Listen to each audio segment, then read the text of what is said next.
미국과 베네수엘라 사이에서 벌어진 일은 단순한 정치적 충돌이 아니었다. 그것은 하나의 신호였다.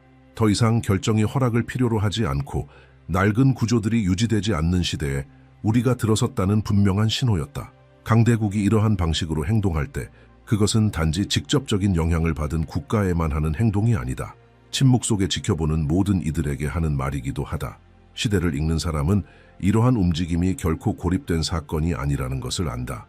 브랜든 빅스는 수년 전부터 미국이 범죄 및 밀수의 깊은 구조에 연루된 지도자들을 직접적으로 체포하는 방식으로 행동할 수 있다고 경고해왔다. 많은 사람에게 이는 가능성이 낮아 보였지만 우리는 이제 그것이 사실임을 확인했다. 오랫동안 베네수엘라는 거의 세계 균형에 영향을 주지 않는 먼 나라의 문제처럼 여겨졌다. 그러나 갑자기 상황이 바뀌었다. 충돌의 방식, 속도, 강도는 더 큰 무언가를 드러냈다. 전략적 인내의 시대가 끝나가고 있다는 것이다. 세계는 다른 속도로 움직이기 시작했다. 이 속도가 바뀌면 민감한 위치에 있는 국가들은 자동으로 더 강한 감시 대상이 된다. 한국도 그중 하나다. 약해서가 아니라 중요해서다. 바람이 바뀔 때 전략적으로 중요한 지역이 가장 먼저 반응한다. 큰 붕괴가 일어날 때마다 반복되는 패턴이 있다. 먼저 내부적으로 이미 약해진 국가가 눈에 띄게 붕괴한다. 이어서 그 심리적 충격이 퍼진다. 각국 정부는 결정을 재검토하고 동맹은 시험대에 오른다. 국민들은 이름 붙이기 어려운 불안함을 느끼기 시작한다. 베네수엘라에서 일어난 일은 이 패턴에 정확히 들어맞는다. 그 시스템은 이미 부식되어 있었고 외부의 압력은 단지 무너질 준비가 된 것을 앞당겼을 뿐이다. 이런 유형의 붕괴는 하나의 사이클을 끝내는 것이 아니다. 새로운 연속을 시작하는 것이다. 한국은 오늘날 안정되어 보이지만 이 안정은 항상 지속적인 긴장 속에서 유지되어 왔다. 한반도는 완전히 경계 상태에서 벗어난 적이 없다. 단지 그 상태에 익숙해졌을 뿐이다. 이런 유형의 사건이 지구 반대편에서 벌어질 때 표면적인 해석은 아무것도 변하지 않았다고 말한다. 그러나 영적인 관점은 정반대의 메시지를 전한다. 세계적인 변화는 눈에 가장 띌 곳에서 시작되지 않는다. 저항이 약한 곳에서 시작되어 더 민감한 지역에 대한 간접적인 경고로 작용한다. 주목할 점은 단지 그 행동 자체가 아니라 그 안에 담긴 메시지다. 세계는 폐쇄적 시스템, 강한 통제, 과도한 의존이 직접적인 압박을 받는 시기로 접어들고 있다. 한국은 이런 종류의 압박을 잘 알고 있다. 더 큰 세력, 상충하는 이해관계, 외부의 결정들에 둘러싸여 성장해 왔기 때문이다. 그것은 한국을 경험 있게 만들었지만 동시에 세계적 사이클이 빨라질 때 더 노출되기 쉽게 만들었다. 브랜든 빅스는 이미 경고했듯이 이런 압박이 강해지기 시작하면 단지 관찰하고 있다고 생각했던 국가들도 너무 늦게 자신이 이미 목표 안에 들어와 있었다는 것을 깨닫게 될 것이다. 이 신호에는 더욱 깊은 의미가 담겨 있다. 강대국이 길고 복잡한 협상 없이도 행동할 수 있음을 보여줄 때 다른 지역들은 조용한 조정 과정에 들어간다. 이런 변화는 보통 뉴스에 나오지 않는다. 무대 뒤에서 일어난다. 군사 전략이 재검토되고 경제 계획이 다시 계산되며 외교적 정렬이 서서히 움직이기 시작한다. 그 무엇보다 집단적인 불안감이 커진다. 한국은 일상이 겉보기에는 정상으로 유지될 때조차 이 불안감을 강하게 느낀다. 이 대비는 위험하다. 아무것도 변하지 않는다는 착각 속에서 모든 것이 이미 움직이기 시작하기 때문이다. 다음 신호는 충격의 이동 경로를 보면 더욱 분명해진다. 라틴 아메리카에서 시작된 사건은 그 지역에 머물지 않는다. 메시지는 명확하다. 중심 권력의 축 바깥에서 폭발한 사건은 더 큰 것을 위한 예행 연습처럼 작용한다. 취약한 정권이 빠르게 무너진다는 사실은 세계가 이제 어떻게 난관을 처리하는지를 보여준다. 더 이상 긴 외교적 협의는 없다. 즉각적인 결정이 실행된다. 이 패턴은 점차 확산되며 전략적 가치가 집중된 지역으로 도달한다. 한국은 경제, 기술, 국방, 문화적 영향력이 교차하는 세계에서 가장 민감한 지점 중 하나에 위치해 있기 때문에 이 범주에 들어간다. 많은 사람이 간과하는 한 가지가 있다. 베네수엘라는 단지 외부의 압력 때문에 무너진 것이 아니다. 스스로 의존적인 구조가 되었기 때문에 무너졌다. 단일 자원, 불안정한 동맹, 내부 통제를 통해 힘의 외관을 유지하려 한 결과였다. 이러한 형태의 의존이 누적되면 구조적 취약성을 낳는다. 적절한 방식으로 압력이 가해지면 모든 것이 무너진다. 이 동일한 원리가 이제 세계적으로 나타나기 시작하고 있다. 세계 경제에 깊이 통합된 국가들은 더 이상 말로 평가받지 않는다. 실질적인 자율성을 기준으로 평가된다. 한국은 강하지만 글로벌 공급망, 무역 경로, 외부 안정성에 깊이 의존하고 있는 나라이기도 하다. 베네수엘라 같은 나라가 붕괴할 때 그 메시지는 도덕적인 것이 아니다. 기능적인 것이다. 세계는 이제 누가 역경 속에서도 버틸 수 있는지, 누가 압력이 바뀔 때 쉽게 무너지는지를 식별하려 한다. 한국은 매우 효율적이고 조직적이며 회복력이 강하다. 그러나 극도의 상호의존 시스템 속에서 작동하고 있다. 글로벌 흐름의 작은 변화조차도 증폭된 충격을 일으킬 수 있다. 이것이 바로 강대국들이 주저없이 행동할 준비가 되었음을 보일 때 주목하게 되는 취약성의 유형이다. 브랜든 빅스는 이미 경고했다. 이 시점부터 세계는 고립된 붕괴를 지켜보는 것이 아니라 누가 진정으로 압력을 견딜 수 있는지를 측정하게 될 것이라고. 또 하나의 결정적인 요소는 자원과 관련이 있다. 베네수엘라의 갈등은 잘못 관리된 자원 공급을 중심으로 전개되었다. 석유는 권력의 상징이 되었지만 동시에 붕괴의 상징이 되기도 했다. 하나의 자원이 전체 시스템의 생존을 좌우하게 될 때 그것은 더 이상 이점이 아니라 압박 지점으로 바뀐다. 한국은 석유가 풍부하지 않지만 그에 못지않게 민감한 또 다른 자원을 보유하고 있다. 기술, 산업 생산력, 그리고 고도로 숙련된 인적 자원. 이 자산들은 어떤 에너지 자원만큼이나 가치가 있으며 세계 재편의 시기에는 간접적인 압박의 대상이 될 수 있다. 예언적인 경고들 속에서 자원의 문제는 결코 경제로만 국한되지 않는다. 그것은 우선순위를 드러낸다. 한 나라를 지탱하는 것이 무엇인지 알게 되면 그것이 곧 그 나라를 압박할 수 있는 수단이 되기도 한다. 베네수엘라에서 벌어진 일은 세계가 다시 명확한 전략적 우위의 논리로 작동하고 있음을 보여준다.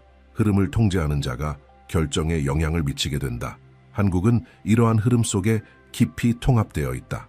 그것은 한국을 중요한 국가로 만들지만 동시에 협정이 재검토되거나 공급망이 끊기는 순간 빠르게 영향을 받는 나라로 만든다.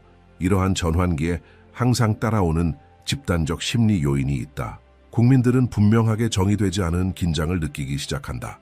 그것은 직접적인 공포도 공개적인 혼란도 아니다.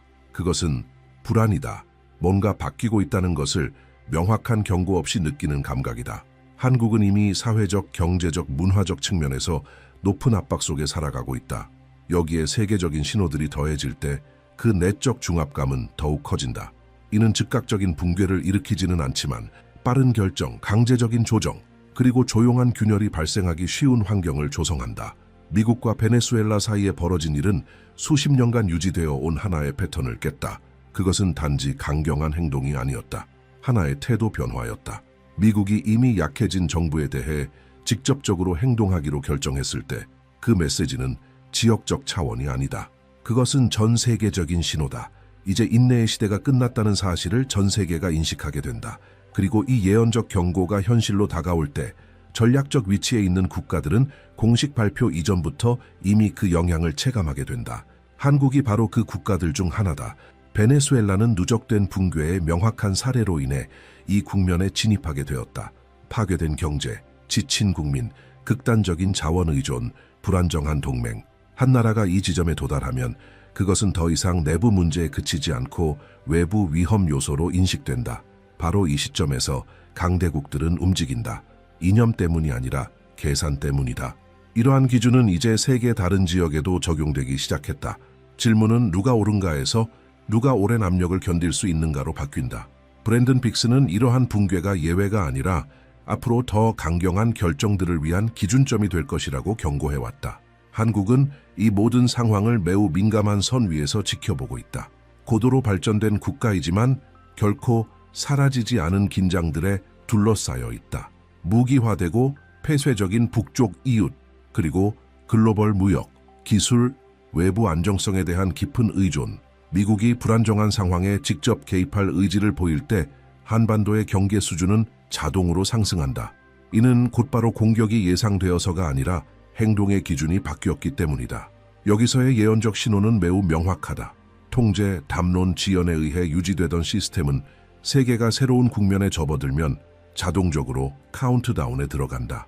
베네수엘라는 이 조정의 첫 번째 가시적 무대였다. 한국은 동일한 경제적 정치적 취약성을 공유하진 않지만 본질적인 공통점을 가진다. 세계적 붕괴가 발생할 때 즉각적인 영향을 받는 지점에 위치한다는 점이다. 에너지, 수출, 안보, 군사 동맹이 교차하는 이 지역은 미래의 어떤 재편에서도 핵심적인 위치를 차지하게 된다. 무시할 수 없는 또 다른 요소는 집단적 심리다. 베네수엘라에서의 붕괴는 외부 개입이 있었던 날 시작된 것이 아니다.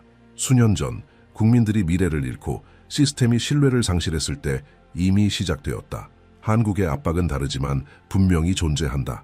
높은 사회적 기대, 인구 고령화, 북측과의 지속적인 긴장, 그리고 끊임없는 경제적 성과에 대한 의존, 전 세계적인 신호가 축적될 때 이러한 사회는 빠르게 그 압박을 체감한다. 즉각적인 혼란보다는 점진적인 불안, 감정적 불안정, 그리고 성급한 결정이라는 형태로 나타난다. 미국의 움직임은 폐쇄적인 정권들뿐만 아니라 그 주변 국가들에게도 분명한 메시지를 보낸다. 장기적인 고립은 더 이상 생존의 보장이 되지 않는다. 이 사실은 아시아의 구도를 바꾼다. 북한은 이를 직접적인 위협으로 받아들이고 한국은 전략적 책임으로 느낀다. 양측 모두 아무 일도 일어나지 않은 척할 수 없다. 이러한 사건은 경계를 다시 설정하지만 굳이 이름을 붙이지 않아도 된다. 먼지가 가라앉기 시작하면서 한 가지 세부 사항은 더 이상 무시할 수 없게 된다. 미국은 더 이상 길고 지연된 기다림의 게임에 묶여있지 않다는 점을 분명히 했다. 베네수엘라에 대한 조치는 새로운 기준을 드러냈다. 세계 권력의 중심에서 멀리 떨어진 국가라도 최소한의 안정성을 제공하지 못하면 언제든지 표적이 될 수 있다는 것이다. 이는 전 세계적인 계산 방식을 근본적으로 바꾼다. 이제 국가들은 내부 저항력, 전략적 가치, 그리고 대응 능력으로 평가된다. 이 새로운 기준 속에서 한국은 국제 레이더망에 강력하게 포착된다. 브랜든 빅스는 이미 경고한 바 있다. 이 기준은 정치적 불안정성뿐 아니라 범죄 조직 및 밀수 네트워크와의 깊은 연관이 지도자들과 연결되기 시작할 때 활성화된다고. 베네수엘라는 기능적 붕괴의 극단적인 사례로 인식되기 시작했다. 풍부한 자원을 보유하고 있었지만 자체 시스템을 유지할 수 없었던 국가. 이와 같은 붕괴는 하나의 참조점이 된다. 이후 다른 국가들은 말이 아닌 실제 기반으로 비교되기 시작한다. 한국은 그와는 정반대의 길을 걸어왔다. 천연자원의 풍요 없이도 생산력, 기술력, 그리고 국민적 규율을 바탕으로 힘을 쌓아왔다. 이것은 한국을 베네수엘라식 모델에서 멀어지게 하지만 동시에 더 큰 주목을 받게 만든다. 전략적 가치가 높을수록 세계는 더 주의 깊게 지켜본다. 글로벌 공급망을 지탱하는 국가는 결코 간과되지 않는다. 이 지점에서 사건들 간의 연결은 직접적이 된다. 미국이 한 일은 단지 불안정한 국가에 개입한 것이 아니라 관용의 경계를 재정의한 것이다. 이러한 변화가 일어날 때 민감한 지역이 가장 먼저 그 충격을 느낀다. 한반도가 바로 그런 지역이다. 이곳은 핵심 무역로, 기술적 영향력, 그리고 지구상에서 가장 민감한 군사적 지점을 품고 있다. 강대국들의 행동 변화는 곧바로 이 지역의 균형을 흔든다. 이는 단순한 가능성이 아니라 역사적으로 반복되어 온 실제 현상이다. 예언적 통찰은 시간을 바라볼 때 드러난다. 여기서 말하는 시간은 시계의 시간이 아니라 결단의 시간이다. 수년 동안 동결된 갈등들은 편의를 위해 유지되어 왔다. 그러나 미국과 베네수엘라의 사건은 그 모델이 작동하지 않기 시작했음을 보여준다. 동결된 시스템은 이제 축적된 위험으로 간주된다. 한국은 수십 년 동안 완전히 해결되지 않은 갈등 속에서 살아왔다. 안정은 존재하지만 끊임없는 경계 위에 놓여 있다. 세계가 신속한 결정의 시기로 접어들면 이러한 균형은 점점 더 취약해진다. 또 하나의 결정적인 요소는 경제이다. 베네수엘라는 자국 국민과 국가 자체를 지탱할 능력을 상실했을 때 붕괴했다. 한국은 사회 구조를 유지하기 위해 지속적인 성과에 의존한다. 수출, 혁신, 성장은 선택이 아닌 지속적인 요구 조건이다. 더 공격적인 세계 환경 속에서 생산망이나 자금 흐름에 발생하는 어떤 단절도 즉각적인 영향을 미친다. 이런 상황에서는 외부의 결정들이 더 이상 멀게 느껴지지 않는다. 그것들은 곧바로 일상에 영향을 미친다. 고용, 생계비, 안보는 더 이상 추상적인 개념이 아니다. 이 메시지는 분명하며 다양한 반응을 불러일으킨다. 어떤 이들은 경계심을 느끼고 어떤 이들은 불편함을 느낀다. 많은 이들이 겉보기에 멀어 보이는 사건들이 어떻게 자국의 미래에 직접적인 영향을 미치는지를 고민하기 시작한다. 이런 성찰은 필수적이다. 그렇기에 이 상황을 주의 깊게 지켜보는 이들은 반드시 참여해야 한다. 인식을 나누는 것은 집단적인 분별력을 키운다. 당신은 이번 미국의 태도 변화에서 무엇을 보았는가? 이것이 향후 몇 년 동안 한국에 어떻게 반영될 수 있을까? 이런 시각을 공유하는 것은 우리가 살고 있는 시대를 이해하는 힘이 된다. 이제 중심 요소는 영토다. 강대국이 더 이상 장기적인 소모전을 기다리지 않고 행동하기 시작하면 전략적 영토는 즉각적인 가치를 지닌다. 한반도는 이 점에서 더욱 민감해진다. 이곳은 지역을 넘어서는 이해관계들이 집중되어 있다. 첨단 기술, 상시적인 군사 존재, 경제적 영향력, 그리고 완전히 평화롭지 않은 국경. 이 모든 요소는 세계 질서의 태도가 바뀔 때마다 한국을 자동적으로 주목 대상으로 만든다. 베네수엘라의 사례는 주변부 시스템이라 여겨졌던 국가들도 순식간에 재평가될 수 있음을 보여주었다. 이는 중심 지역들에게 초점이 이동하기 전 준비를 강요한다. 강화되는 또 하나의 요소는 폐쇄 정권들의 반응이다. 미국의 행동은 장기적 고립으로 유지된 정권들에 매우 분명한 메시지를 보낸다. 이 메시지는 아시아에 명확히 울려 퍼진다. 북한은 이를 위협으로 느끼고 한국은 이를 전략적 경고로 받아들인다. 폐쇄된 체제와 함께 살아가는 것은 언제나 준비를 필요로 했지만 이제 그 준비는 더욱 시급해졌다. 인내의 시간은 줄어들었고 실수의 여지도 좁아졌다. 이 단계에서 충격은 더 이상 정부에만 국한되지 않는다. 국민들에게도 영향을 미치기 시작한다. 베네수엘라에서의 붕괴는 일상에서 가장 먼저 체감되었다. 미래에 대한 기대 상실, 불안, 탈출. 한국은 상황이 다르지만 압박은 존재한다. 외부 불안정은 고용, 물가, 투자, 안보에 직접적으로 영향을 미친다. 한국 사회는 매우 잘 구조화되어 있지만 그만큼 높은 요구가 따르는 사회이기도 하다. 세계적인 경고 신호들이 쌓이기 시작하면 이 요구는 곧 지속적인 부담으로 전환된다. 위험은 즉각적인 붕괴가 아니다. 조용히 진행되는 신뢰의 침식이다. 이 시기의 예언적 측면은 강요된 선택으로 향한다. 세계가 빠른 결정의 국면으로 들어설 때 전략적 국가들은 더 이상 장기적인 중립의 여유를 가질 수 없다. 한국은 균형을 유지하려 할 수 있지만 환경 자체가 선택지를 제한한다. 동맹은 시험대에 오르고 약속은 재확인되거나 재조정된다. 각 결정은 이전보다 훨씬 더 무거운 결과를 동반한다. 관리 가능했던 문제는 이제 긴급 사안이 되고 협상이 가능했던 주제는 비가역적인 결정으로 바뀐다. 이 단계에서 가장 강력한 신호는 바로 가속이다. 예전 같으면 수년이 걸렸을 사건들이 이제는 몇 달 만에 결론에 도달한다. 점진적으로 작용하던 압박은 이제 집중적으로 몰려온다. 베네수엘라는 장기간 진행된 과정의 끝을 드러냈다. 한국은 그 결과를 바라보며 지금 자신이 시간을 늦출 수 없는 환경에 있음을 인식한다. 내부 대비는 이제 선택이 아니라 생존 조건이다. 베네수엘라는 경제 붕괴의 극단적인 효과를 보여주었다. 풍부한 자원을 가진 국가가 자국의 화폐, 생산, 유통을 통제할 수 없게 되었을 때 정치적 권력은 지탱되지 못했다. 한국은 명백히 다른 길을 걸어왔다. 하나의 자원에 의존하지는 않지만 시스템의 지속적인 작동에 절대적으로 의존한다. 수출이 멈추지 않아야 하고 기술은 순환되어야 하며 시장은 열려 있어야 하고 국제 신뢰는 유지되어야 한다. 글로벌 충격은 이 균형을 즉각적으로 흔든다. 여기서의 메시지는 곧 붕괴가 아닌 전략적 취약성이다. 흐름에 의존하는 국가는 그 흐름이 압박의 도구로 전환될 때 가장 먼저 타격을 받는다. 바로 이 지점에서 미국의 행동은 더 큰 의미를 가진다.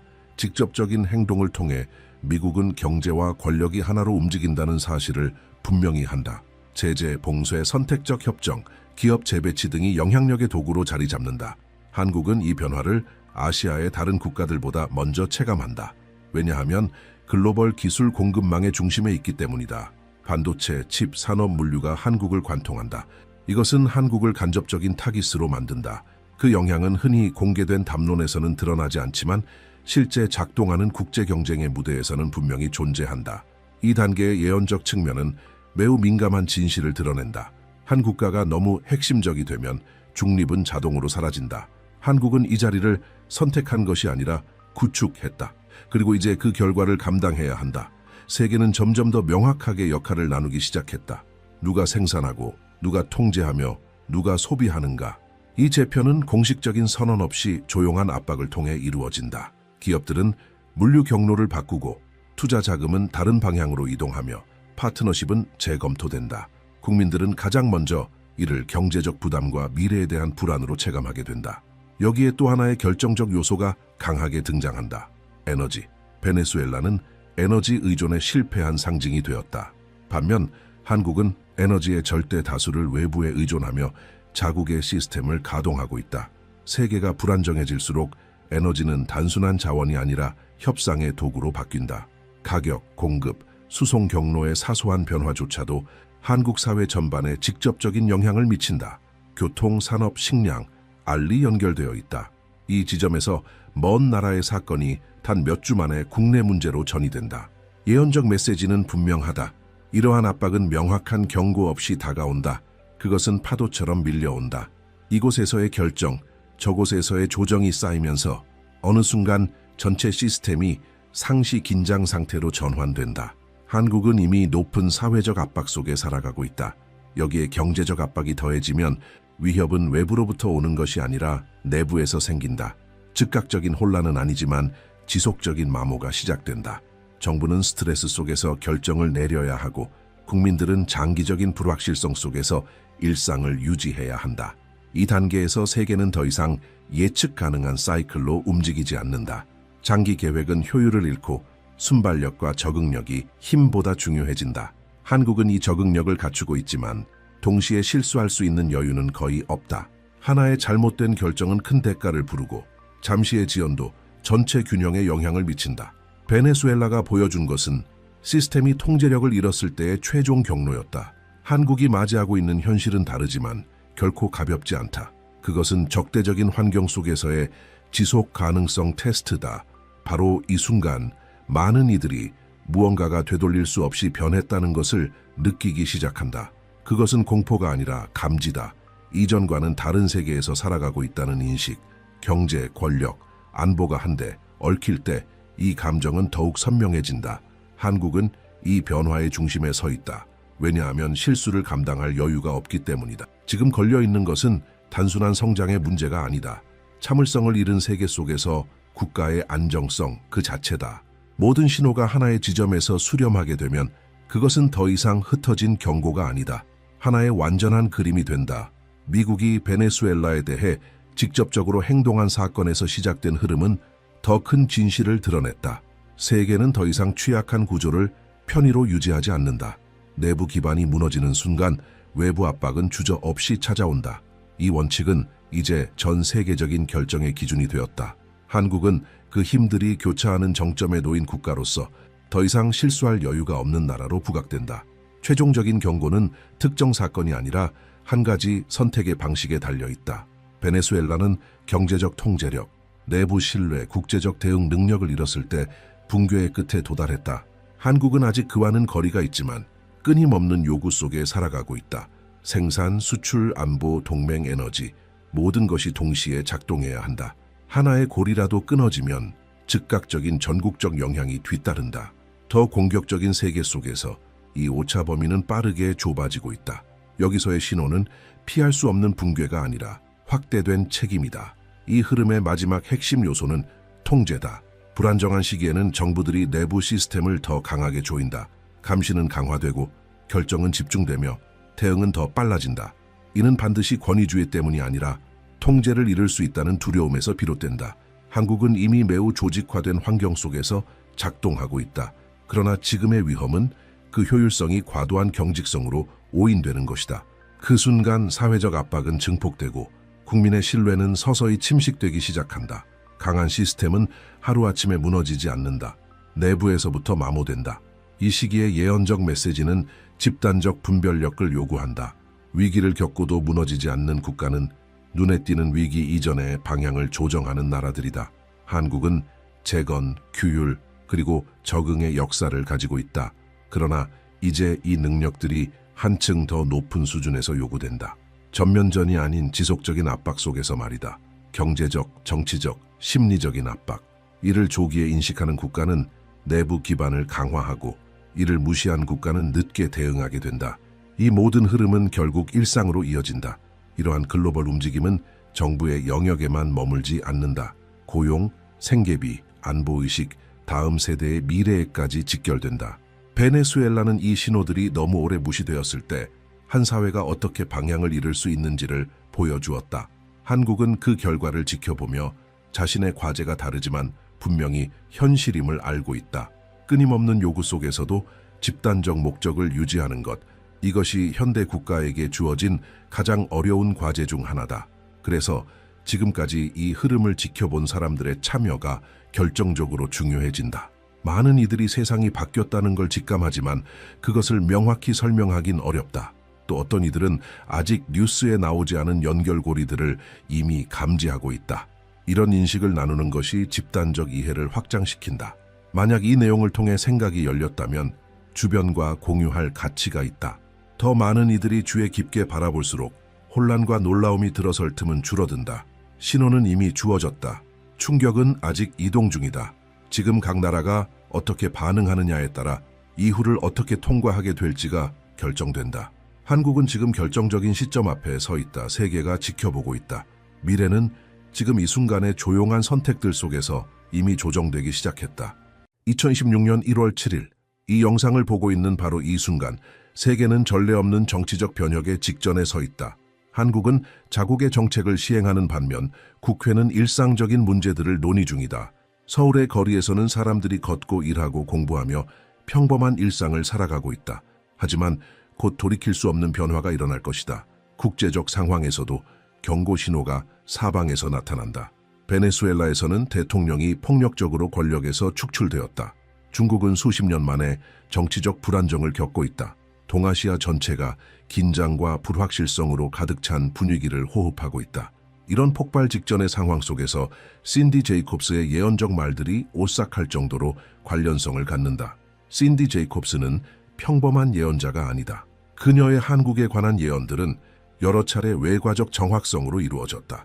그녀가 지금 한국의 정치적 미래에 대해 밝히는 내용은 이 나라 현대사에서 가장 충격적이고 극적인 변화를 의미한다. 70년 동안 우리가 알고 있던 정치 지형을 완전히 재정의할 정도로 깊은 변화이다. 는 미국의 한 평범한 가정에서 태어났다. 어릴 적부터 그녀는 주변 사람들을 놀라게 하는 영적 경험들을 나타냈다. 젊었을 때 깊은 기도의 순간들 속에서 그녀는 미래의 특정 사건들에 대한 환상을 보기 시작했다. 그것들은 막연한 꿈이나 주관적 인상이 아니었다. 이름, 날짜 그리고 상황까지 자세히 드러나는 계시였고 이후 놀랍도록 현실로 이루어졌다. 1980년대에 신디의 삶은 결정적인 전환점을 맞았다. 집중적인 금식과 영적 추구의 시기 동안 그녀는 여러 나라에 대한 파괴적인 예언적 환상들을 경험했다.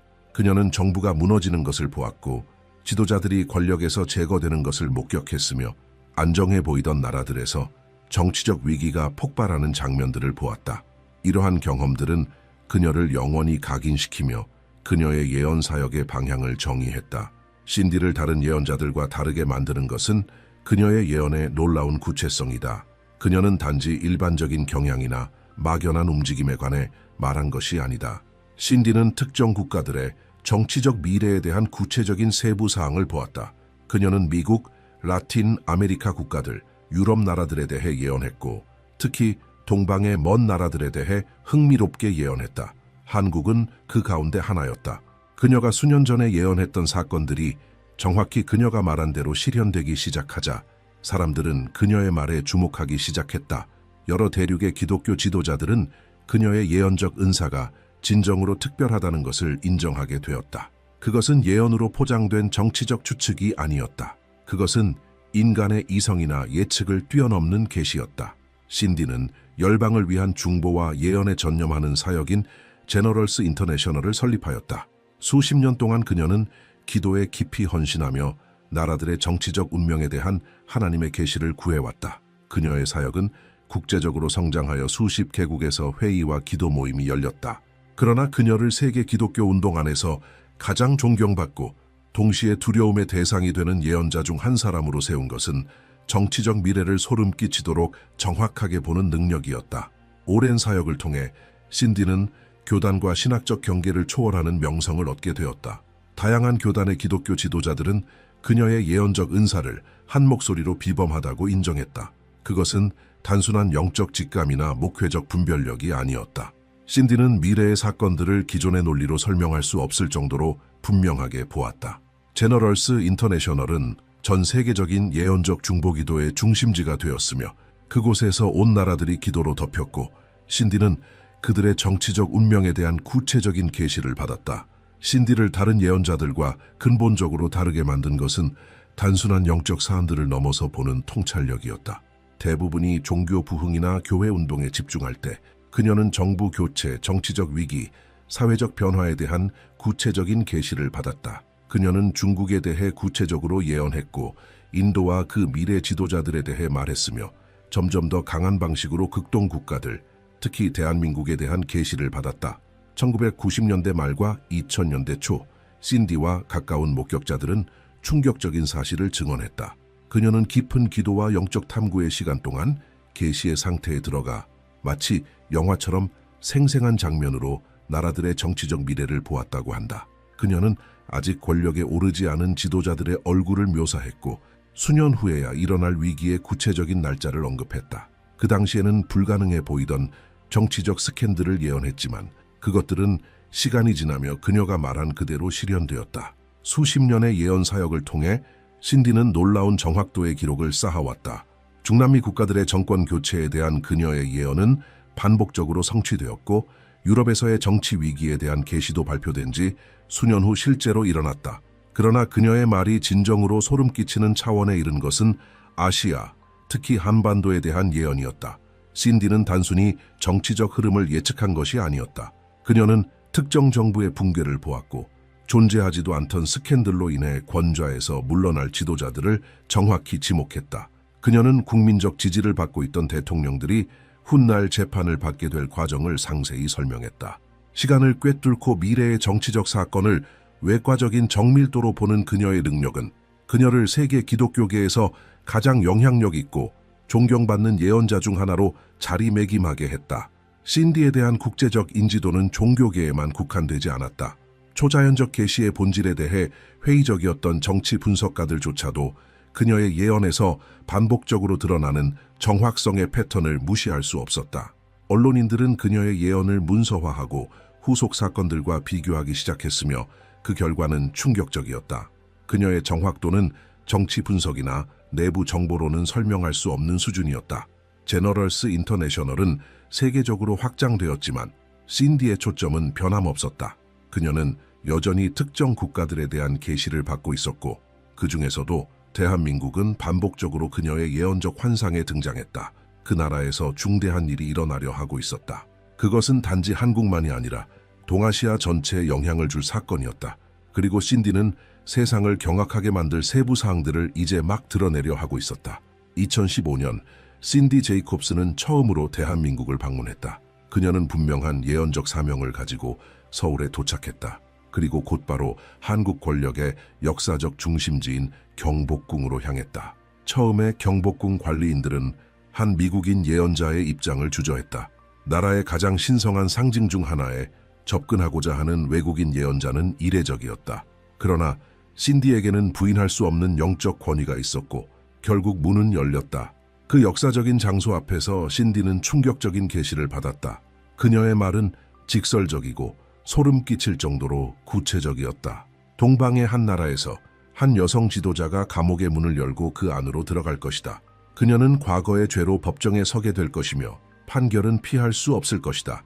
이 말을 들은 이들은 당혹스럽고 불안해했다. 동방의 나라 여성 지도자 감옥, 이게 과연 무슨 뜻일까? 당시 한국은 첫 여성 대통령 박근혜가 비교적 안정적으로 집권하고 있던 시기였다. 그러나 불과 몇 달 뒤인 2015년 12월 불가능해 보이던 일이 일어나기 시작했다. 박근혜 대통령은 갑작스럽고 충격적인 부패 스캔들의 중심에 서게 되었고 검찰의 소환을 받았다. 대한민국은 충격에 휩싸였다. 대규모 촛불 집회가 서울 전역을 뒤덮었다. 2016년 3월 31일 박근혜는 피고인석에 앉았다. 대한민국 최초의 여성 대통령이 중대한 범죄로 기소된 것이다. 결국 그녀는 감옥의 문을 지나 수감되었다. 신디 제이콥스의 예언은 외과적 정밀함으로 소름 끼칠 만큼 정확하게 성취되었다. 그러나 이것이 그녀가 한국에 대해 받은 유일한 계시는 아니었다. 2013년 박근혜에 대한 예언이 있기 2년 전 신디는 또 다른 충격적인 선언을 했었다. 남쪽에는 한 왕이 있다. 그는 심판의 손에서 벗어나지 못할 것이다. 감옥의 벽이 그를 둘러싸고 병이 그를 짓누를 것이다. 이 말은 수수께끼처럼 어둡고 불길했다. 과연 그 왕은 누구인가? 병과 감옥은 무엇을 의미하는가? 그 답은 2017년에 드러났다. 대한민국 전 대통령 이명박이 부패와 권력 남용 혐의로 구속되었다. 한때 강력하고 영향력 있는 지도자로 여겨졌던 그는 이제 자신의 행위에 대한 대가를 치르게 되었다. 그러나 신디의 예언은 거기서 멈추지 않았다. 2021년 이명박은 수감 중 심각한 건강 악화를 겪었다. 사망 위험에 대한 소문이 널리 퍼졌고 병이 그를 짓누르고 있었다. 이는 신디가 수년 전에 예언한 내용과 정확히 일치했다. 두 개의 예언, 두 명의 전직 대통령, 두 경우 모두에서 절대적이고 반박할 수 없는 성취, 하나의 분명한 패턴이 세워졌다. 신디 제이콥스는 정치적 추측이나 사회학적 분석을 한 것이 아니었다. 그녀는 인간의 모든 논리를 뛰어넘는 정확도로 미래를 보고 있었다. 정치 분석가들은 충격에 빠졌고 탐사 기자들은 합리적인 설명을 찾으려 했지만 실패했다. 한국 언론은 그녀의 말을 매우 진지하게 받아들이기 시작했다. 신디 제이콥스가 이렇게 구체적인 두 건의 예언을 정확히 맞췄다면 그녀가 대한민국의 정치적 미래에 대해 본 것은 또 무엇일까? 2017년 신디 제이콥스는 한국의 정치 및 종교계에 충격을 준 선언을 했다.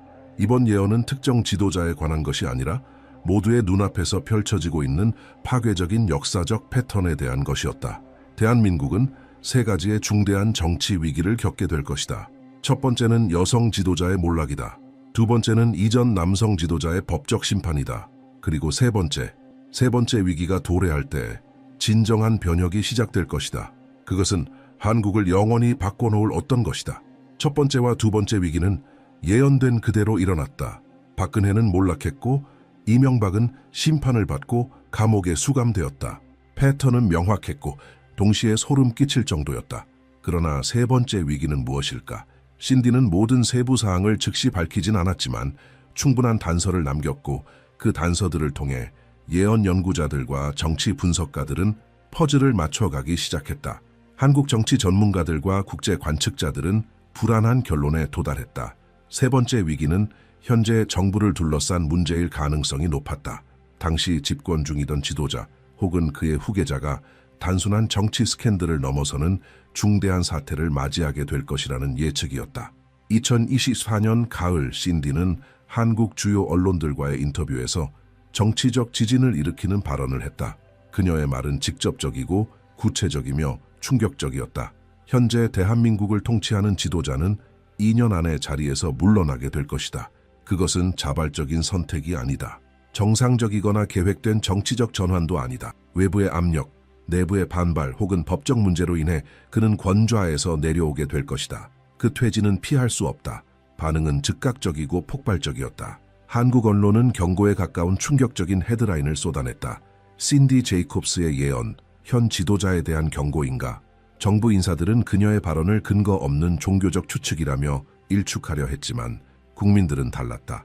신디는 이미 두 번이나 절대적인 정확도로 예언을 성취시킨 인물이었다. 이번이라고 다를 이유가 있을까? 정치적 긴장은 급격히 고조되었고 TV 토론 프로그램들은 격렬한 논쟁으로 가득 찼다. 소셜미디어는 신디가 본 것이 무엇인지에 대한 이론과 분석으로 들끓었다. 하지만 신디는 거기서 멈추지 않았다. 이후의 발표에서 그녀는 이전보다 훨씬 더 충격적인 내용을 덧붙였다. 현재 지도자의 퇴진 이후 한국에는 전혀 새로운 정치 세력이 등장할 것이라는 것이었다. 그것은 단순한 보수와 진보 간의 정권 교체가 아닌 한국이 한 번도 경험한 적 없는 전혀 다른 힘이었다. 이 새로운 세력은 한국의 정치 지형을 완전히 재편하며 국가를 다스린다는 개념 자체를 다시 정의하게 될 것이라 했다. 신디는 이 새로운 세력이 기존 정치권에서 나오지 않을 가능성이 높다고 암시했다. 새로운 지도자는 기존 체제 밖에서 올 수도 있으며 보수와 진보의 오래된 분열을 뛰어넘는 인물이 될 것이다. 전통 정치 문법으로는 설명할 수 없는 완전히 새로운 세대와 가치관을 대표하는 정치적 아웃사이더. 이 계시는 정치 전문가들을 당황하게 만들었고 동시에 큰 흥미를 자아냈다. 그러나 신디의 예언에는 또 하나의 신비로운 차원이 존재했다. 바로 2026년 음력 전통에서 말의 해, 그 중에서도 불말의 해였다. 동양 철학에서 이 해는 언제나 극심한 변혁과 격변의 시기로 여겨진다. 특히 한반도에서는 불말의 해가 역사적으로 커다란 정치적 격변과 밀접하게 연결되어 왔다. 신디는 현재 지도자의 퇴진이 단순한 정치적 사건이 아니라 더 큰 우주의 순환 속에서 일어나는 역사적 변형의 일부라고 설명했다. 한국 현대사를 분석해보면 실로 섬뜩한 패턴이 드러난다. 1990년대 초 불말의 해에 제5공화국이 붕괴하고 직선제 민주주의가 도입되었다.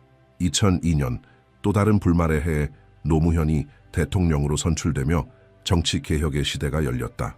그리고 지금 2026년 또 한 번의 불말의 해의 신디는 역사상 가장 격렬한 정치적 격동이 일어날 것을 예언하고 있다.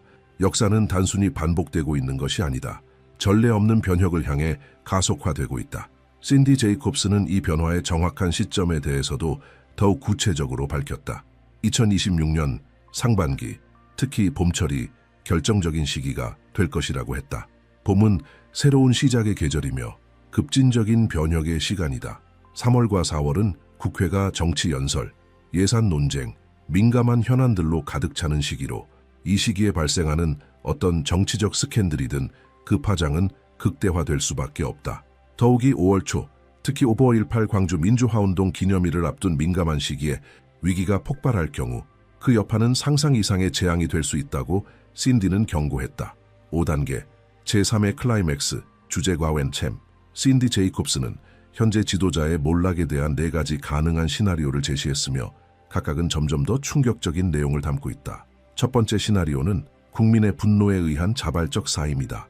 정부의 특정 정책이 국민의 광범위한 분노를 촉발할 경우 대규모 시위와 사회적 격변이 발생하게 되며 그 압박은 지도자로 하여금 더 이상 통치가 불가능한 상황으로 몰고 갈 수 있다. 특정 인사 임명이나 부당한 조치 혹은 민감한 현안에 대한 잘못된 대응이 전국적인 분노를 유발할 수 있고 신디는 이러한 대중의 분노가 민주주의 국가에서 가장 강력한 힘이라고 강조했다. 대한민국은 역사적으로 수차례 국민의 힘으로 지도자를 끌어내린 경험이 있다. 대중이 어떤 지도자에게 등을 돌리는 순간 그 어떤 권력 구조도 이를 막을 수 없다. 그 결과 해당 지도자는 자발적인 선택이 아닌 사실상의 강제 퇴진을 선언하게 될 것이다. 두 번째 시나리오는 내부 붕괴다. 여당 내부의 분열과 반란이다. 현 정부가 지나치게 권위적으로 흐르거나 정치적 결정이 국가적으로 치명적인 결과를 낳을 경우 여당 내에서도 지도자에 대한 신뢰 상실이 가속화된다. 신디는 많은 지도자들이 외부의 적이 아니라 내부의 배신으로 몰락했다고 지적했다. 여당 의원들이 지도자에게 정치적으로 더 이상 미래가 없다고 판단하면 자기 보신을 위해 등을 돌릴 것이며 조직 내부의 이탈은 지도자를 정치적 사망 상태로 몰아넣는다.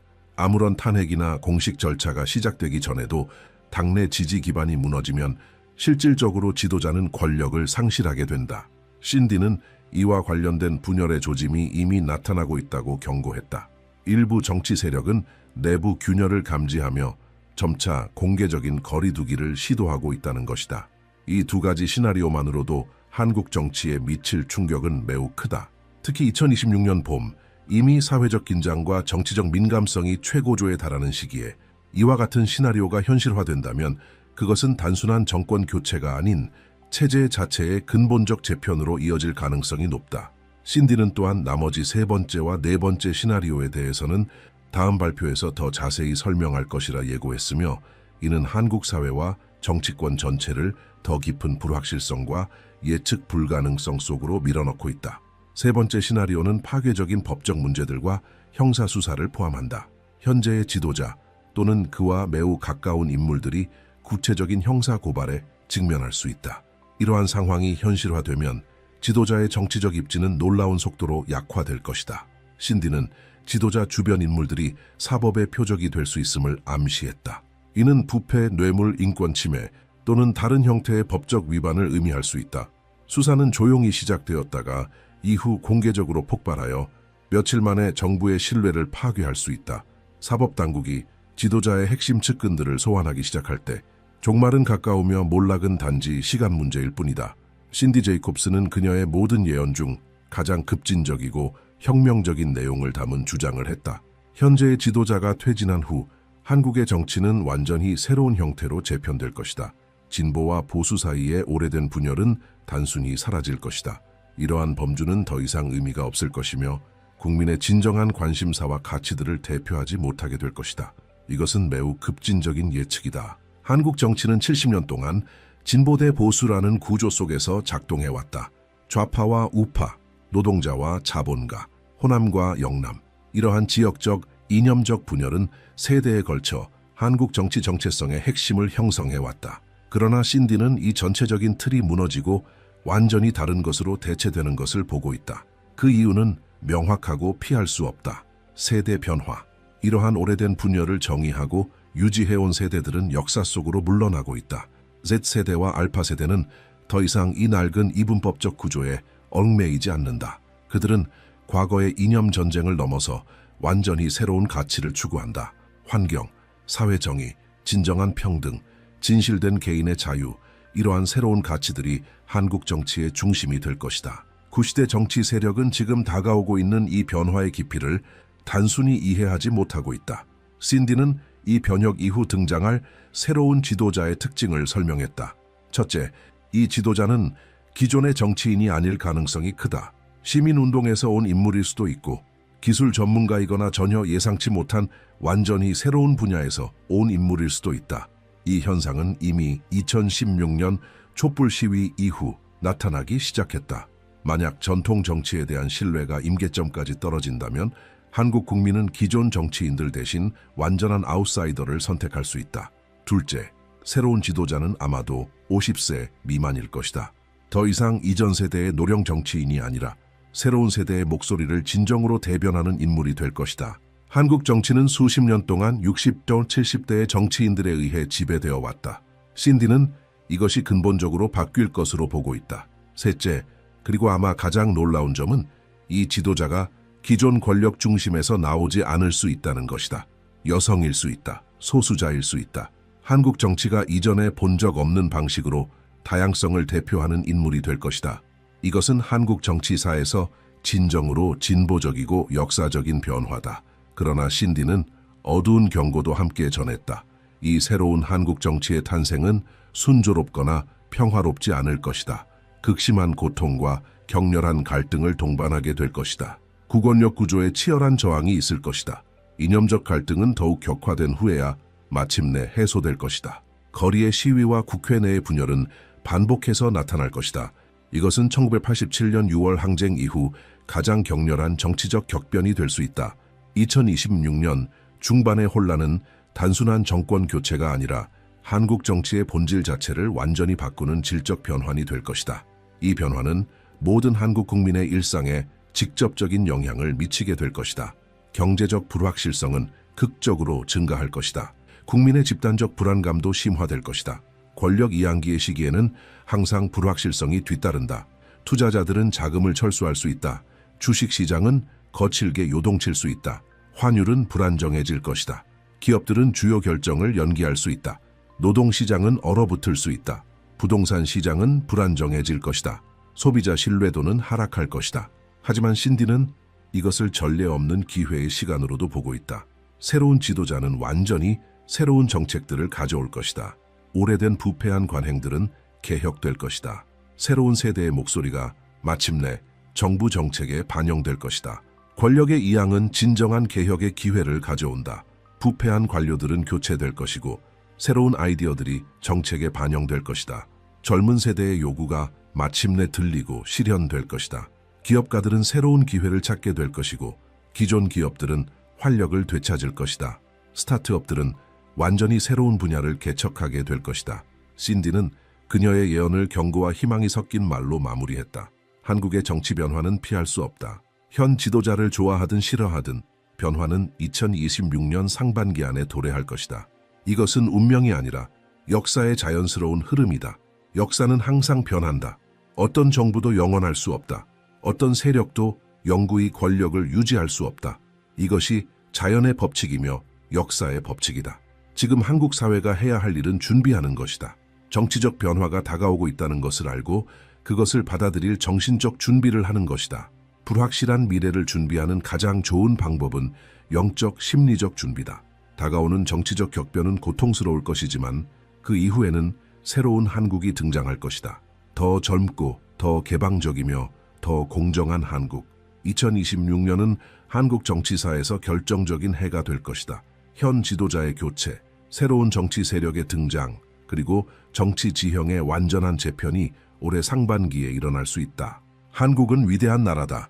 그 위대함은 변화와 적응의 능력에서 온다. 2026년 한국은 다시 한번 정치적 정체성을 찾게 될 것이다. 그 과정은 어려울 수 있지만 그 결과는 위대할 것이다. 그리고 당신은 이 예언들에 대해 어떻게 생각하는가?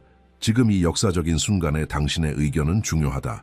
댓글로 당신의 생각을 나눠보라. 2026년부터 일본의 여러 지역에서 미묘한 징후들이 감지되기 시작했다. 그것들은 공식적인 발표나 경고로 나타난 것이 아니었다. 단편적인 목격담, 개인 기록, 집단적 행동의 미묘한 변화 속에서 드러났다. 역사적 순환에 민감한 사람들은 반복되는 패턴을 인지하기 시작했다. 나라는 과거의 사건들이 다시 수면 위로 떠오르는 시기에 접어든 것이다. 아무것도 갑작스럽게 나타나지 않았다. 모든 것은 연속적인 흐름 속에서 진행되었다. 주의 깊게 관찰하는 이들에게는 이미 그 과정이 시작된 것이었다. 이와 같은 시기에 수년 동안 공적 담론에서 사라졌던 한 일본 연구자의 이름이 다시 회자되기 시작했다. 아키야마 미츠코는 스스로를 예언자라고 내세우지 않았다. 그녀의 과거는 지역 연구, 잊힌 기록들, 공식 서사 바깥에서 보존된 지역 전통들과 연결되어 있었다.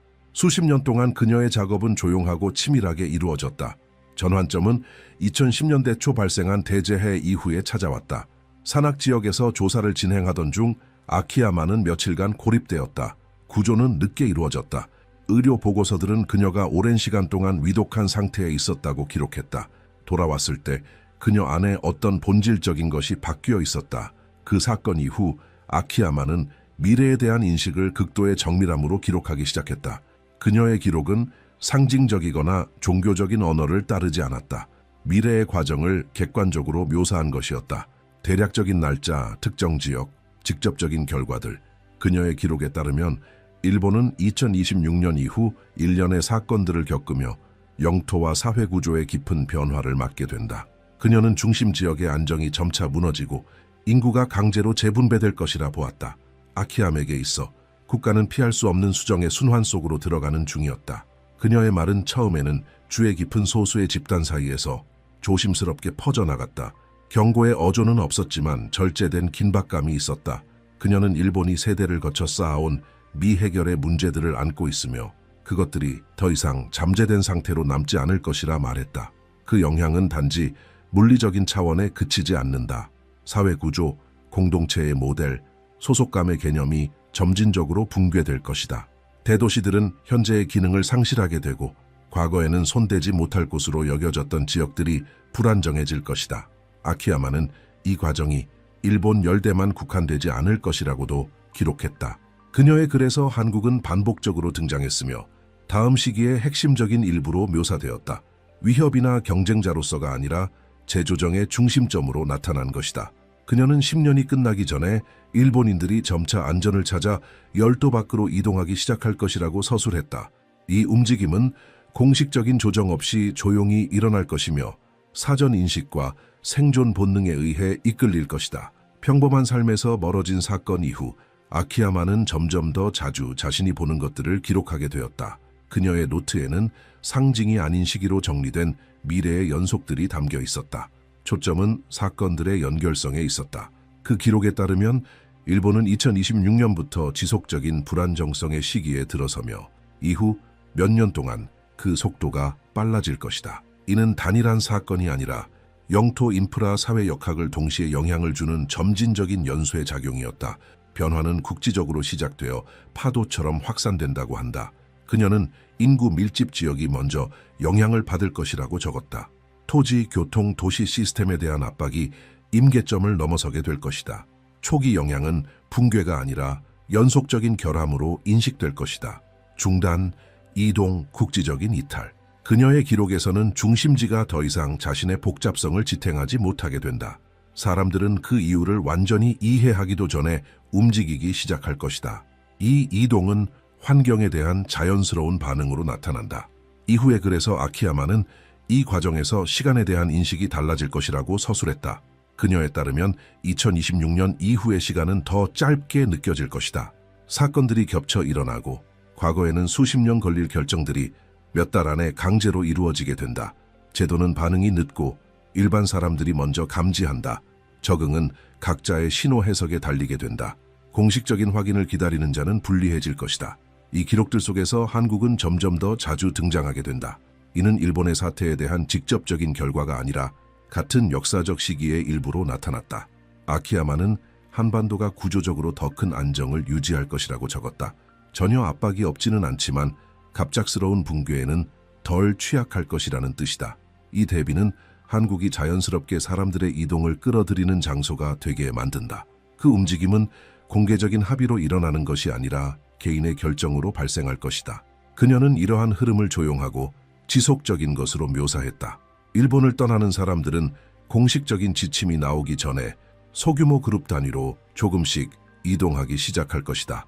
이 이동은 2026년 무렵부터 은밀하게 시작되어 내부의 결함이 누적됨에 따라 점점 강해질 것이다. 아키야마는 먼저 떠나는 사람들이 재건을 위한 더 많은 공간을 얻게 될 것이라고 기록했다. 반대로 안정을 기다리며 남아있는 사람들은 점점 더 제약적인 상황에 직면하게 될 것이다. 그녀의 기록에서 반복적으로 등장하는 또 다른 지점은 한국의 지역 내 역할 변화였다. 그녀는 한국이 단순한 경제 중심지를 넘어 더 넓은 기능을 수행하게 될 것이라 적었다. 구조, 조직, 사회적 수용 능력이 주목받게 될 것이며 이 과정은 권력 추구의 결과가 아니라 필요에 대한 대응으로 발생할 것이다. 한국은 수용하고 재조정하며 통합할 수 있는 영토로 나타났다. 아키야마는 이 시기가 공동의 성숙함을 요구할 것이라고도 기록했다. 압력은 외부로부터만 오지 않는다. 관련된 모든 국가에서 내부 긴장이 발생하게 된다. 그녀에 따르면 차이는 감정적인 마비 없이 행동할 수 있는 능력에 달려있다. 명확성을 유지하는 이들이 이 시기를 더 안정적으로 지나갈 수 있을 것이다. 그녀는 이것을 신념 체계와 연결짓지 않았으며 환경에 대한 실용적인 자세로 보았다. 이 시점부터 그녀의 기록은 더욱 강도 높은 수준으로 들어간다. 아키야마는 이를 일본 지각의 대규모 재편성 시작이라고 불렀다. 그녀는 이 과정을 2026년부터 2029년 사이로 특정했다. 단일한 충격으로 나타나는 것이 아니라 여러 겹으로 진행된다고 서술했다.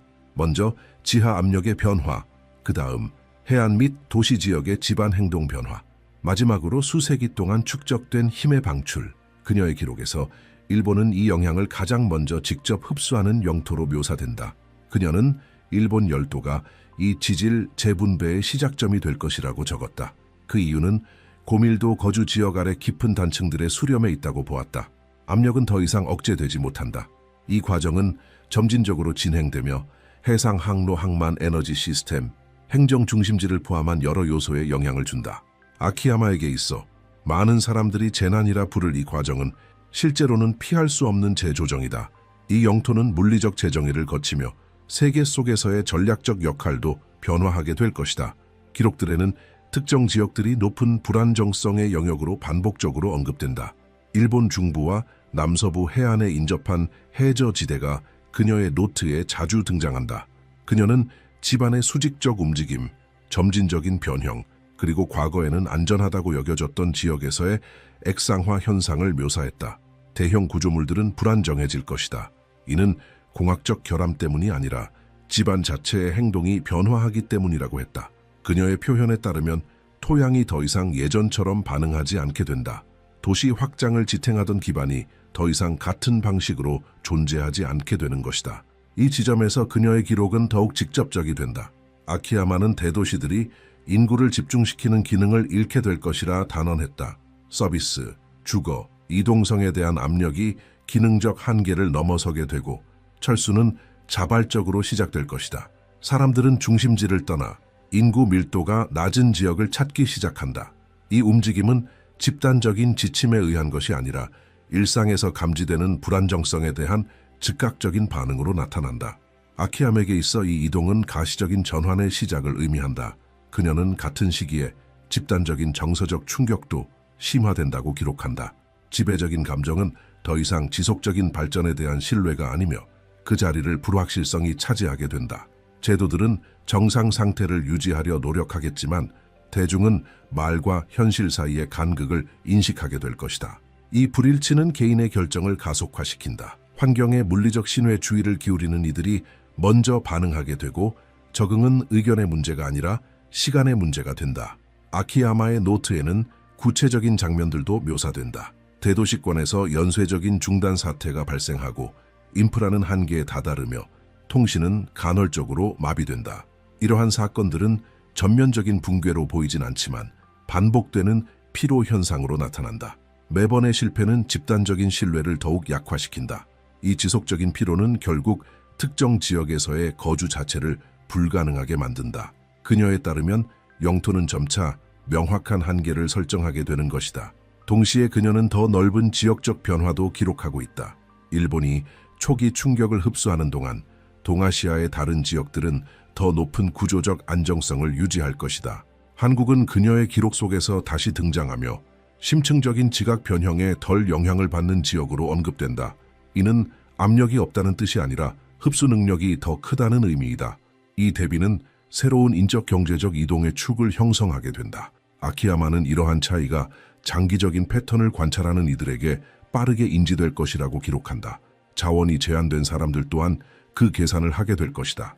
이 움직임은 엘리트 계층에만 국한되지 않고 다양한 사회 계층을 가로지를 것이다. 초기에는 소규모 그룹이 먼저 이동하며 비공식적인 네트워크들이 형성된다. 이 이주는 전통적인 경로를 따르지 않으며 다양한 경로를 통해 조용하고 지속적으로 이루어질 것이다. 이 시기의 핵심적인 또 다른 기록은 불가역성이라는 개념이다. 아키야마는 이 과정이 일단 시작되면 이전 상태로 되돌아가는 일은 없을 것이라고 썼다. 과거의 모델을 완전히 복원하는 일은 불가능하다. 일본은 지역 내에서 자신의 역할을 새롭게 정의해야 하며 유지할 수 없는 구조를 고수하는 것은 손실만을 늘릴 뿐이라고 본다. 그녀는 영토의 물리적 변화를 기정사실로 받아들이는 태도가 적응을 위해 필수적이라고 강조했다. 그녀는 또한 이 시기가 공동체의 가치를 시험에 들게 할 것이라고 적었다. 연대 조직력, 감정적 명료성은 단순한 구호가 아닌 실질적인 생존의 차이를 만드는 요소로 작용할 것이다. 서로 협력하며 행동할 수 있는 공동체는 훨씬 덜 고통받는다. 반대로 내부 분열은 영향을 가중시킨다. 이 점은 그녀의 기록에서 반복적으로 등장하며 분기점으로 간주된다. 과정이 진전됨에 따라 아키야마의 기록은 더욱 강도 높은 단계로 들어간다. 그녀는 불안정성이 더 이상 단편적인 결함으로 인식되지 않고 일상 그 자체를 형성하는 순간을 묘사한다. 2027년에서 2029년 사이 일본은 지속적인 압력의 시기에 들어선다. 회복을 위한 휴지기도 없고 중단도 없다. 영토 자체가 인간 거주의 한계를 명확히 설정하기 시작한다. 이전에 안정의 상징으로 여겨졌던 지역들도 점차 실용적인 기능을 상실한다. 일상생활은 제약이 많아지고 단순한 이동조차도 계획이 필요하게 된다. 일부 중심지에 머무르는 일은 운영상 더 이상 타당하지 않게 된다. 이 시점에서 아키야마는 대규모 도시 지역이 조용한 소진 상태에 들어간다고 기록한다. 즉각적인 철수가 이루어지는 것이 아니라 점차 유지 불가능성이 드러나는 것이다. 서비스는 간헐적으로 제공되며 비용은 증가하고 인구 밀도는 남아있는 사람들에게 부담이 된다. 환경은 더 이상 이전의 속도를 감당하지 못하며 사람들은 머무르는 것이 지속적인 소모라는 사실을 체감하기 시작한다. 이 인식은 자연스럽게 확산되며 어떤 공식 발표 없이도 직접적인 경험을 통해 스스로 자리 잡는다. 이 시점에서 아키야마는 하나의 결정적인 움직임을 묘사한다. 이탈이 예외가 아닌 현실적인 대안으로 인식되기 시작하는 것이다. 한 번도 일본을 떠나는 것을 고려하지 않았던 사람들조차 주변 상황을 새로운 기준으로 바라보게 된다. 머무름의 개념이 변화하고 영토와의 관계가 재정의된다. 이동은 즉각적인 공포 때문이 아니라 냉정한 상황 판단에 의해 이루어진다. 아키야마는 이 시점을 이전의 정상 상태로 돌아가려는 기대가 완전히 무너지는 시기로 기록한다. 바로 이 단계에서 한국이 그녀의 기록에서 더욱 중심적인 역할을 차지하게 된다. 아키야마는 한국을 수용의 영토로 묘사한다. 기능하는 인프라, 보존된 물류 역량, 더 견고한 사회적 결속, 이러한 요소들이 지역적 주목을 받기 시작한다. 이주는 개별적인 차원을 넘어서 점점 규모를 갖추기 시작한다. 아직 공식 통계에는 잡히지 않지만 끊임없는 흐름 속에서 감지된다. 일본 외부에서 소규모 공동체들이 재조직되고 자생적인 지원 네트워크가 형성된다. 아키야마는 이 흐름이 정치적 기치 아래서 벌어지는 것이 아니라 실질적 필요에 의해 움직인다고 기록한다. 사람들은 삶이 보다 적은 마찰로 지속될 수 있는 곳을 찾는다. 한국은 약속이 아닌 객관적인 조건으로 인해 집중점이 된다.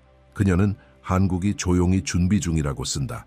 내부 조정이 이루어지고 인구 밀도가 낮은 지역들이 주목을 받는다. 기반 시설도 이에 맞춰 조정된다. 전체 규모가 뚜렷해지기 전에 이미 재편이 시작되는 것이다.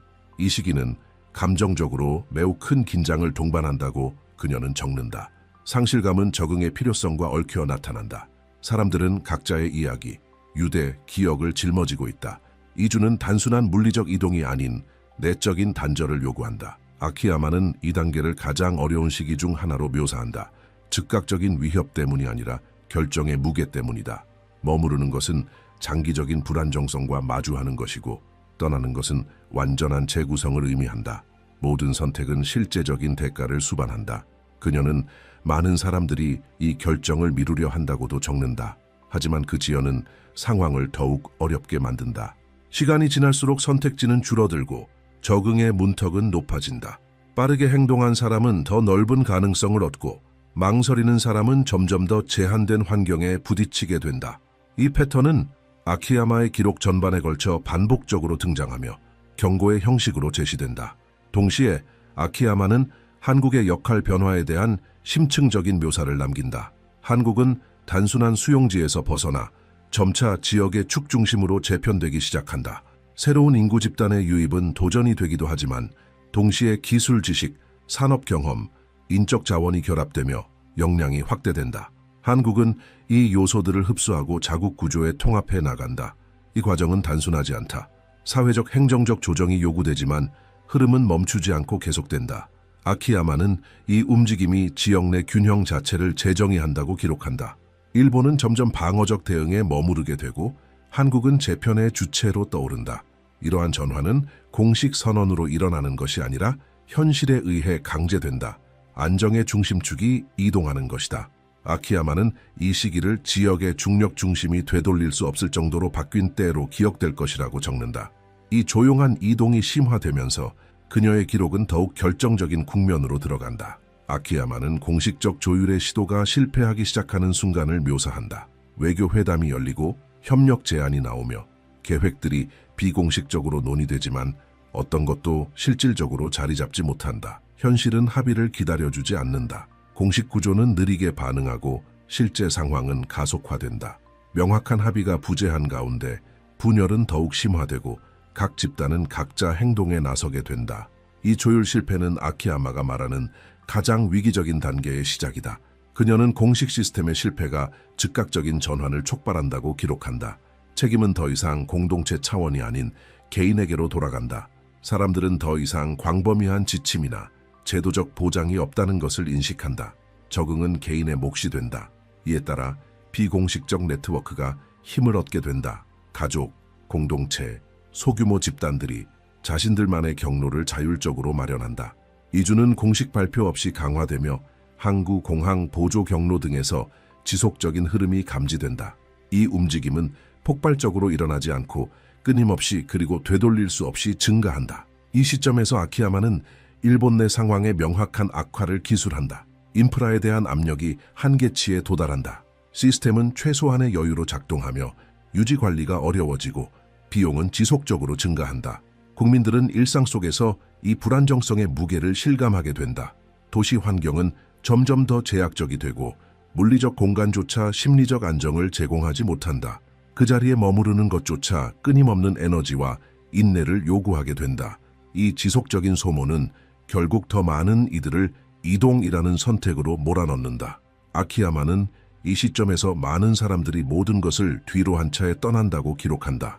부동산, 경력, 인간관계 등은 중단되거나 보류된 상태로 남겨진다. 이동은 필수적인 것만을 가지고 이루어지며 핵심은 삶의 지속 가능성에 맞춰진다. 이주는 이상적으로 묘사되지 않는다. 실용적인 목적에 따른 것이다. 사람들은 일하고 살고 계획할 수 있는 땅을 찾는다. 아키야마는 이 단계에 이르면 한국은 이미 사실상 인정받는 도착지로 기능하고 있다고 쓴다. 공식적인 지위는 부여되지 않았지만 그 역할은 명확하다. 그녀의 기록에 따르면 한국의 대응은 실용적이다. 행정 조정이 이루어지고 인구 밀도가 낮은 지역들이 주목받기 시작한다. 지역 기반 시설은 유입되는 인구를 수용할 수 있도록 조정된다. 이 모든 과정은 조용하지만 체계적이며 축하가 아닌 집중과 실행에 기반한다. 한국은 지역 안정의 거점으로 작동하기 시작하며 이 역할은 일본과의 격차가 뚜렷해짐에 따라 더욱 강화된다. 아키야마는 이 시기의 인간적 충격에 대해서도 묘사한다. 사람들이 상실의 흔적을 안고 도착하며 적응은 사회적 지원을 요구한다. 그녀에 따르면 한국의 대응은 점진적인 통합에 기초한다. 일자리, 교육, 공동체 재편이 우선시되며 이러한 접근은 다음 시기를 위한 단단한 기반을 형성한다. 한국은 단지 이들을 수용하는 것에 그치지 않고 흡수하고 재구성해 나간다. 바로 이 지점에서 그녀의 기록에 새로운 요소가 등장한다. 아키야마는 이전에는 접근 불가능했던 자원들이 드러나는 현상을 기술한다. 지질 재편성으로 인해 영향을 받은 지역에서 새로운 지층과 형성물이 노출되며 전략적으로 높은 가치를 지닌 자원들이 출현한다. 이러한 자원은 먼 미래의 가능성이 아닌 지질 변화의 직접적인 결과로 나타난다. 아키야마는 이 자원의 통제와 관리가 향후 세계 균형의 결정 요인이 될 것이라고 기록한다. 그녀는 구조적으로 약화된 일본이 이 지역들을 더 이상 자율적으로 관리할 수 없게 된다고 쓴다. 외부 협력 없이는 관리가 어려워지고 이미 안정의 중심축으로 자리 잡은 한국이 이 과정에서 핵심적인 역할을 맡게 된다. 기술 역량, 행정 조직력, 영토 안정성의 결합은 즉각적인 전략적 우위를 형성하게 된다. 이 흐름은 글로벌 차원의 경제 및 에너지 관계 재편으로 이어지며 새로운 질서의 기초를 형성한다. 기록에 따르면 새롭게 드러난 자원은 곧 국제적 주목을 받게 된다. 각국이 정세를 주시하고 투자자들이 움직이며 연구기관들이 한국으로 이전한다. 한국은 지식과 자본의 흐름을 집중적으로 끌어들이는 중심지로 부상한다. 이 과정은 선언된 야망에 의해 추진되는 것이 아니라 국제 시스템이 기능 가능한 축을 필요로 하면서 자연스럽게 형성된다. 아키야마는 이 단계를 세계 균형이 결정적으로 전환되는 시점으로 묘사한다. 일본은 전략적 후퇴 국면에 들어가고 한국은 운영의 중심축이 된다. 세계는 이 새로운 구조에 의존하게 되며 권력의 이동은 급진적이지 않지만 빠르게 공고화된다. 적응과 저항의 차이는 이제 누구나 인식할 수 있을 정도로 명확해진다. 이 새로운 지역축이 확립됨에 따라 아키야마의 기록은 마지막 단계에 접어든다. 그녀는 이 시기를 인간 재정의의 시간으로 부른다. 영향은 단순히 영토나 권력 구조를 넘어 가치관, 우선순위, 개인의 선택에까지 미친다. 한국은 물리적 안정성뿐만 아니라 사회적 조직 역량으로 중심에 서게 된다. 국가는 재건의 기준점으로 변화하며 다양한 출신의 사람들이 새로운 노동, 교육, 공동체 체계에 통합된다. 이 과정은 집단적 규율을 요구하며 빠른 적응이 뒤따른다. 환경은 세계적으로 불안정한 상황 속에서도 삶의 지속성을 가능하게 하는 기반을 제공한다. 아키야마는 이 단계가 막대한 책임감을 요구한다고 적는다. 대규모 인구 유입은 내부 과제를 확대시키고 주거, 일자리, 사회 통합이 지속적인 핵심 우선순위가 된다. 대응은 공허한 담론이 아닌 구체적인 집단적 실행을 통해 나타난다. 한국은 지역 정책을 조정하고 공동체 네트워크를 강화하며 핵심 인프라를 확장한다. 국가는 글로벌 전환기의 기반으로 작동하게 되며 아키야마는 이 역할이 우연이 아니라 과거의 위기를 극복하고 빠르게 재편해온 수십 년간의 조용한 준비의 결과라고 기록한다. 같은 시기, 그녀는 국제균형의 궁극적인 변화를 기술한다. 지질 변화로 드러난 새로운 에너지 자원은 중앙집중형 관리 아래 세계 경제에 통합되기 시작한다. 한국은 기술적, 물류적 주도권을 잡고 연구기관이 집결하며 전문 인력이 유입된다. 에너지 생산은 더 효율적이고 안정적인 체계로 전환되고 기존의 낡은 자원에 대한 의존도는 급속히 감소한다. 이러한 진전은 생산체계, 무역협정, 장기 전략을 재정의하며 세계는 점차 이 새로운 축을 중심으로 작동하게 된다. 아키야마는 이 부상의 시기가 기회만큼이나 큰 위험을 동반한다고 기록한다. 권력은 절제와 함께 작동해야 하며 외부의 압력은 점차 증가한다. 국제적 이해관계자들이 결정 과정에 영향력을 행사하려 시도하고 내부의 자세가 핵심적인 차별점이 된다. 그녀의 기록에 따르면 한국은 사회 안정과 인간 통합에 집중하는 태도를 유지하며 공격적 확장이 아닌 체계의 유지를 우선시한다. 이러한 균형은 내부 붕괴를 방지하고 국제적 정당성을 유지한다. 그 결과 한국은 분열된 세계 속에서 기능적 기준점으로 자리 잡게 된다. 그녀는 또한 초기 붕괴 이후 도착한 이들의 운명에 대해 서술한다. 일본과 타 지역에서 살아남은 사람들은 한국에서 점진적인 재건의 기회를 발견한다. 이 과정은 상실을 지우지는 못하지만 삶의 연속성을 제공한다. 적응은 일, 학습, 일상의 공동체 생활을 통해 이루어지며 다양한 배경의 사람들이 섞여 새로운 공동체를 형성한다. 인간적 재건은 물질적 재편과 동시에 진행된다. 아키야마는 이 지점을 실질적인 역사적 전환점으로 본다. 마지막 기록들에서 그녀는 이 시기를 한국에 거주하는 각 개인의 역할과 연결시킨다. 그녀는 이 시기에 이 땅에 존재한다는 것이 단순한 우연이 아니며 삶 속에서 쌓여온 선택의 결과라고 서술한다.